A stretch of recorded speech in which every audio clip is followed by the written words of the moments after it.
Hello students, स्वागत है फिर से आप सबका हमारे चैनल एक्सेलर पे। मैं हूं सुमित। प्यारे बच्चों, जैसा आप जानते हो कि हमने जो सिलसिला स्टार्ट किया था क्रैश कोर्स का, उसका आज हमारा थर्ड वीडियो है। तो लास्ट 2 वीडियोस में हमने लाइफ प्रोसेस का न्यूट्रिशन पढ़ा, जिसमें हमने पहले न्यूट्रिशन पढ़ा और उसके टाइप्स पढ़े। Then in the second video हमने न्यूट्रिशन इन प्लांट्स पढ़ा। आज हम पढ़ने वाले हैं nutrition in animals.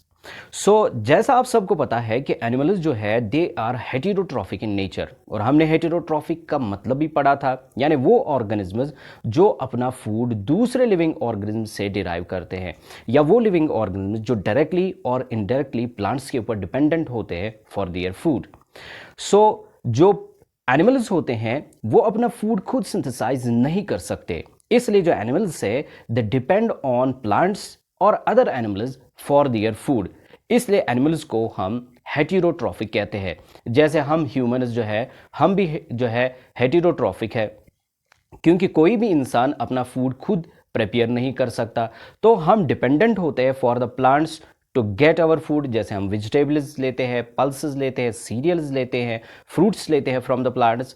Similarly other animals जो है वो भी दूसरे जो है एनिमल्स के ऊपर या प्लांट्स के ऊपर डिपेंडेंट होते हैं फॉर देयर फूड। जैसे हमारी गाय जो है वो घास खाती है, तो वो प्लांट्स पे डिपेंडेंट होती है। सिमिलरली गोट भी प्लांट्स के ऊपर डिपेंडेंट होती है, एलिफेंट प्लांट्स के ऊपर डिपेंडेंट होता है, लाइन जो है वो दूसरे एनिमल्स के ऊपर dependent for it is food. इस तरीके से हमें समझ आया कि एनिमल्स जो है वो अपना फूड दूसरे एनिमल्स से डिराइव करते हैं।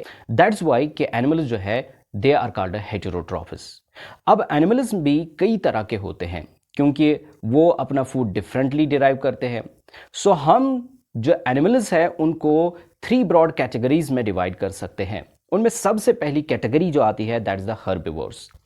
हर्बिवोर्स वो टाइप ऑफ एनिमल्स होते हैं which can eat only plants और द प्लांट प्रोडक्ट्स। या तो वो सिर्फ प्लांट्स खाते हैं या प्लांट प्रोडक्ट्स खाते हैं। That means they can not eat the flash of other animals. ऐसे एनिमल्स जो है दे आर कॉल्ड हर्बिवोर्स। यानी हर्बिवोर्स हम उन एनिमल्स को कहते हैं जो सिर्फ घास खाते हैं या ऐसे प्रोडक्ट्स जो प्लांट से आते हैं। जैसे गाय सिर्फ घास खा सकती है, पत्ते खा सकती है, वैसे ही स्क्विरल जो है वो नट्स खा सकती है। या जो अदर एनिमल्स है जो हर्बिवोर्स होते हैं they can only eat the plants और the parts of the plants. तो ऐसे एनिमल्स को हम हर्बिवोर्स कहते हैं। अब ये हर्बिवोरस फ्लश क्यों नहीं खा सकते? क्योंकि इनका डाइजेस्टिव सिस्टम इस तरीके का बनाया हुआ है कि उनके पास फ्लश को जो है डाइजेस्ट करने के लिए एंजाइम्स प्रेजेंट नहीं होते हैं। दैट्स वाई वो होली एंड सोली डिपेंडेंट होते हैं on the plants for their food. इसके बाद दूसरा ग्रुप आता है एनिमल्स का which are called carnivorous. Carnivorous animals वो होते हैं जो अपना फूड डिराइव करते हैं from another animals by eating their flesh, यानी वो फ्लैश खाते हैं दूसरे एनिमल्स का। जैसे लाइन जो है वो डियर का शिकार करके उसे खाता है, या लाइन जो है गोट को खा सकता है। दैट मीन्स एक कार्निवोरस एनिमल जो है वो हर्बिवोरस एनिमल को खा सकता है या दूसरे कार्निवोरस एनिमल को भी खा सकता है।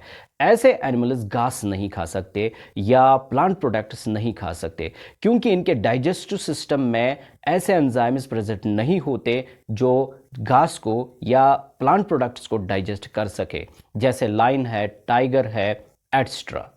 इसके बाद तीसरा ग्रुप आता है एनिमल्स का जिनको हम कहते हैं ओमनिवोरस। ओमनिवोरस ऐसे एनिमल्स होते हैं जो दोनों तरह के फूड खा सकते हैं, यानी वो प्लांट्स भी खा सकते हैं, प्लांट प्रोडक्ट्स भी खा सकते हैं, और उसके साथ साथ वो फ्लैश ऑफ अनदर एनिमल भी खा सकते हैं।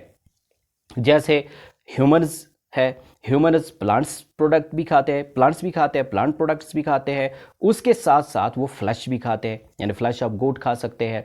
तो इस तरीके से हम ह्यूमन्स ओमनिवोरस में आते हैं, क्योंकि हमारे डाइजेस्टिव सिस्टम के अंदर जो है ऐसे एंजाइम्स है कि हम जो है प्लांट प्रोडक्ट्स को भी डाइजेस्ट कर सकते हैं और उसके साथ साथ हम जो है फ्लैश भी डाइजेस्ट कर सकते हैं।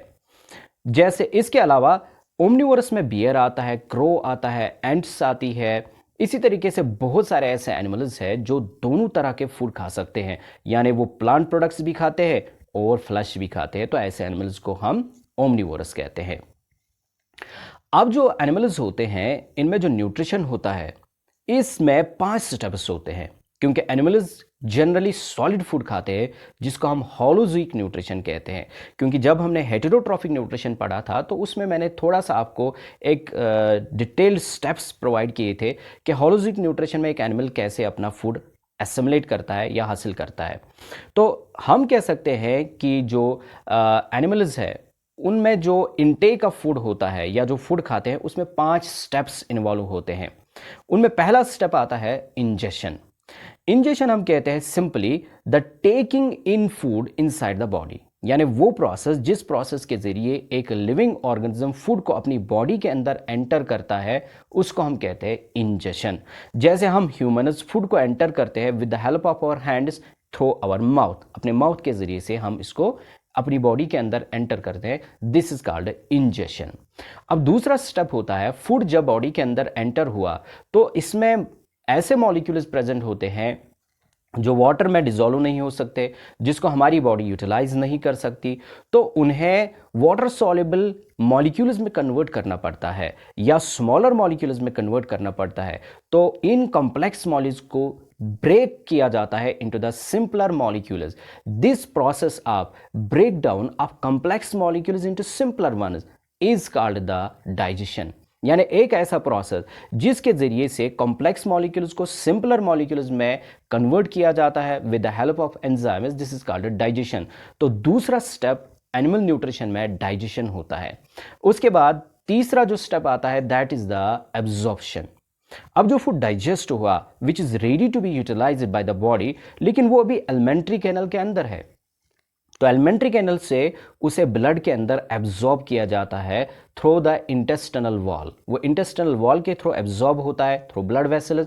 तो इस प्रोसेस को हम एब्जॉर्प्शन कहते हैं। इसके बाद जो चौथा स्टेप आता है दैट इज द एसिमिलेशन। अब जो फूड ब्लड के अंदर एब्जॉर्ब हुआ, that food is carried up to the cells. All the cells of body receive this food with the help of blood. Blood इस फूड को सभी सेल्स तक पहुंचाता है और सेल्स के अंदर पहुंच के इस फूड को ऑक्सीडाइज किया जाता है टू रिलीज द एनर्जी, और उस एनर्जी का इस्तेमाल किया जाता है और उसके साथ इस फूड का इस्तेमाल किया जाता है for growth and repairment. So this process जिसमें फूड को ऑक्सीडाइज किया जाता है to release energy and is utilise for growth and repairment, this is called assimilation. इसके बाद पांचवा स्टेप जो एनिमल न्यूट्रिशन में आता है दैट इज द ईजेशन। अब डाइजेशन के बाद हमारी बॉडी के अंदर कुछ ऐसा फूड रहता है विच इज नॉट डाइजेस्टेड, या जिसे हम कहेंगे अनडाइजेस्टेड फूड रहता है, या ऐसे फूड मॉलिक्यूल्स रहते हैं which were not converted into water soluble form, जो वाटर सॉल्युबल फॉर्म में कन्वर्ट ना हो सके। तो इन मॉलिक्यूल्स को बॉडी से बाहर निकालना जरूरी होता है। यानी इस वेस्ट फूड को फिर स्मॉल इंटेस्टाइन से लार्ज इंटेस्टाइन में ट्रांसपोर्ट किया जाता है, वहां से इसे रेक्टम में ट्रांसपोर्ट किया जाता है और फिर एनएस के थ्रू इसे बॉडी से बाहर निकाल दिया जाता है। तो इस प्रोसेस को, जिस प्रोसेस के जरिए से इस अनडाइजेस्टेड एंड वेस्ट फूड को हमारी बॉडी से बाहर किया जाता है थ्रू एनएस, इसे हम कहते हैं ईजेशन। तो इस तरीके से एनिमल न्यूट्रिशन में 5 स्टेप्स होते हैं।